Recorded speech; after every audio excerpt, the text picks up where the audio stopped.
नमस्कार दोस्तों, अनमोल साहित्य की दुनिया में आपका स्वागत है। आज हम बात करने जा रहे हैं UPSC topper Nishant Jain sir की,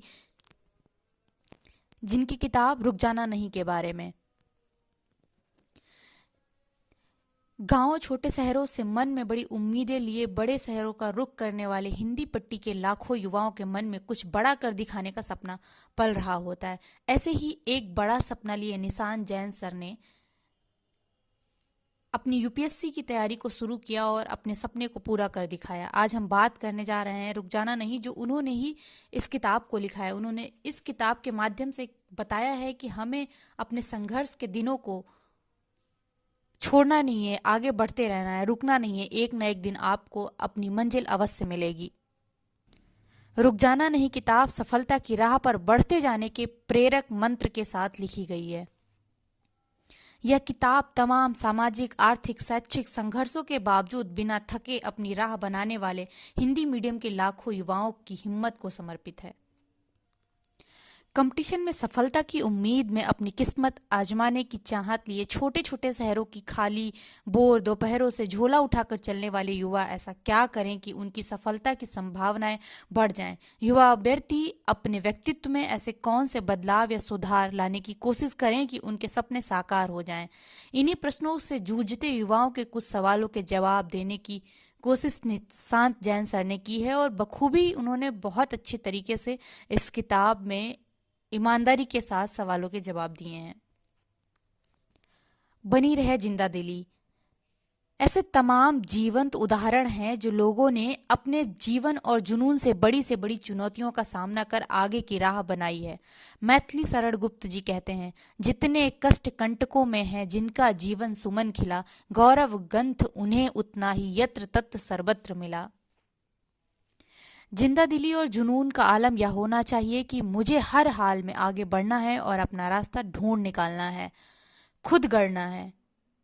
और भी बात ध्यान रखने योग्य है कि जुनून अटैचमेंट से प्रभावित होना चाहिए। जब कोई व्यक्ति सफलता की प्रबल इच्छा के साथ नतीजे की सोचे बगैर आगे बढ़ता है तो उसकी सफलता की संभावना बहुत बढ़ जाती है। इस तरह की सोच के साथ तैयारी करने पर व्यर्थ के तनाव एवं दबाव से बचा जा सकता है और बेहतरीन प्रदर्शन को संभव बनाया जा सकता है। मंजिल मिले या ना मिले, जिंदगी कभी रुकती या थमती नहीं और व्यक्ति अपने जीवन में बेहतरी के लिए हमेशा प्रयास जारी रखता है।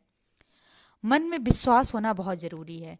तैयारी और संघर्ष की लंबी, उबाऊ और थकावट भरी प्रक्रिया में कई बार ऐसा होता है कि आपके अपने माध्यम, तरीके, अपनी काबिलियत या खुद पर ही आपकी आस्था, विश्वास डगमगाने लगता है। कभी कभी ऐसा भी लगता है कि यह परीक्षा या फील्ड मेरे बस की नहीं है, ये मेरे बस का रोग है। ऐसा महसूस होना स्वाभाविक है और इसमें कोई दिक्कत भी नहीं है, पर कुछ दोस्त लोग अनास्था के संकट का बुरी तरह शिकार होकर व्यथित हो जाते हैं और परीक्षा से जुड़े हर पहलू को लेकर एक शंकापूर्ण और नकारात्मक नजरिए का निर्माण कर लेते हैं। अनास्था इस हद तक कि मेरा तो चयन ही नहीं हो सकता, मैं तो अच्छे उत्तर नहीं लिख सकता, मैं तो किसी काबिल ही नहीं हूँ, मैं कर ही नहीं सकता, हमसे हो ही नहीं पाएगा। तरह तरह की अनास्था निश्चित रूप से चिंता का विषय हो जाती हैं। सारी बातों में अगर सबसे महत्वपूर्ण बात है तो वह कि हमें अपने ऊपर पूर्ण भरोसा होना चाहिए, पूर्ण आस्था होना चाहिए और हमें किसी भी चीज़ से डरना नहीं है। बेहतरीन प्रदर्शन के लिए हमें बेहतरीन मेहनत करनी है। अपनी काबिलियत पर आस्था आत्मविश्वास को संबल देती है और सफलता के नए क्षितिज खोलती है। आस्था के इस सौंदर्य में एक अज्ञेय जी की कालजयी कविता असाध्य वीणा की कुछ पंक्ति आपके सामने प्रस्तुत करते हैं। श्रेय नहीं कुछ मेरा, श्रेय नहीं कुछ मेरा, मैं तो डूब गया था स्वयं शून्य में। वीणा के माध्यम से अपने को मैंने सब कुछ को सौंप दिया था। सुना आपने जो वह मेरा नहीं ना वीणा का था, वह तो सब कुछ की तथता थी। महाशून्य वह महामौन, अविभाज्य, अनाप्त, अद्रब्ध, अप्रेम, जो शब्दहीन सब में गाता है। अपनी ताकत पहचानें और जुट जाएं। प्रकृति ने प्रत्येक व्यक्ति को कुछ विशेषताएं और गुण प्रदान किए हैं, तो स्वाभाविक तौर पर कुछ कमियां भी। यद्यपि यह तय है कि हमारी कमियां या खूबियां समय के साथ बदलती रहती हैं और कुछ प्रयासों से अपनी कमियों और नुकसान पहुंचाने वाली आदतों से निजात पाई जा सकती है, परंतु इसके लिए खुद को पहचानना और खुद के प्रति एक समझ विकसित करनी जरूरी है। दूसरे शब्दों में इसी को आत्मनिरीक्षण या आत्मान्वेषण कहते हैं। आत्मनिरीक्षण के लिए किसी को उपदेश देना जितना आसान है, उसे व्यवहारिक तौर पर खुद अमल में लाना उतना ही कठिन है। खुद की कमियां ढूंढना बड़ी हिम्मत का काम है और बड़े बड़े 30 मार्खा इस काम में असफल हो जाते हैं। इसका सीधा सा मनोवैज्ञानिक कारण यह है कि हम ऐसे लोगों का साथ ज़्यादा पसंद करते हैं जो हमें अप्रिसिएट करते रहें या हमारी कमियों को नज़रअंदाज करें। अपने आलोचकों का सम्मान करने का साहस तो कबीर जैसे लोगों में ही होता है। हमें कबीर जैसा बनना है या उनके कुछ गुणों को तो अपनी जिंदगी में अपना ही लेना है। निंदक नियरे राखिए आंगन कुटी छवा, बिन पानी साबुन बिना निर्मल करे सुबह। कवि दौलत राम ने छहठाला में श्रेष्ठ व्यक्ति का एक अनूठा गुण बताया है। निज गुण अरु वह अवगुण ढाके, यानी वह व्यक्ति श्रेष्ठ है जो अपने गुण और दूसरों की कमियां छिपाए।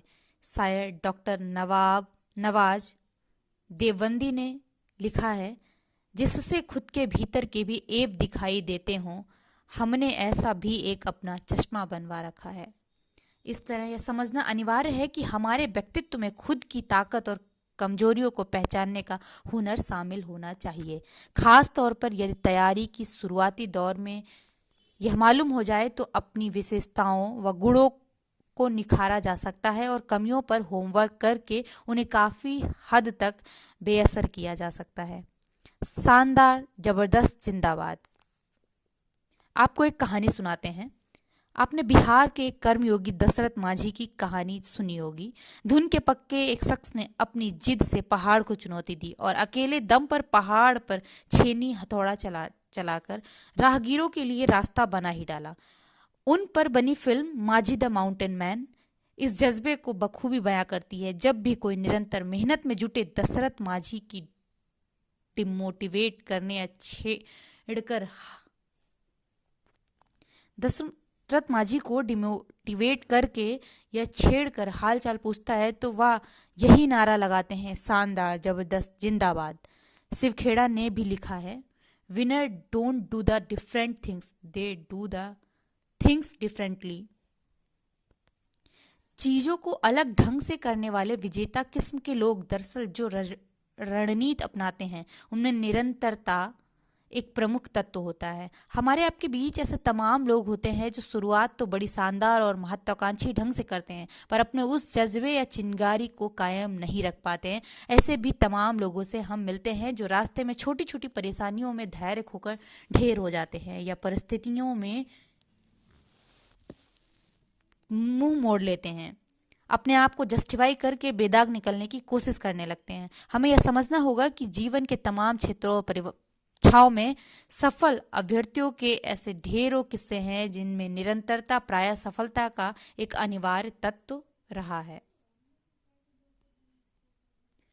परीक्षा की पूरी प्रक्रिया के दौरान सतत उत्साह और निरंतरता बनाए रखना सफलता की संभावनाओं को कई गुना बढ़ा देता है।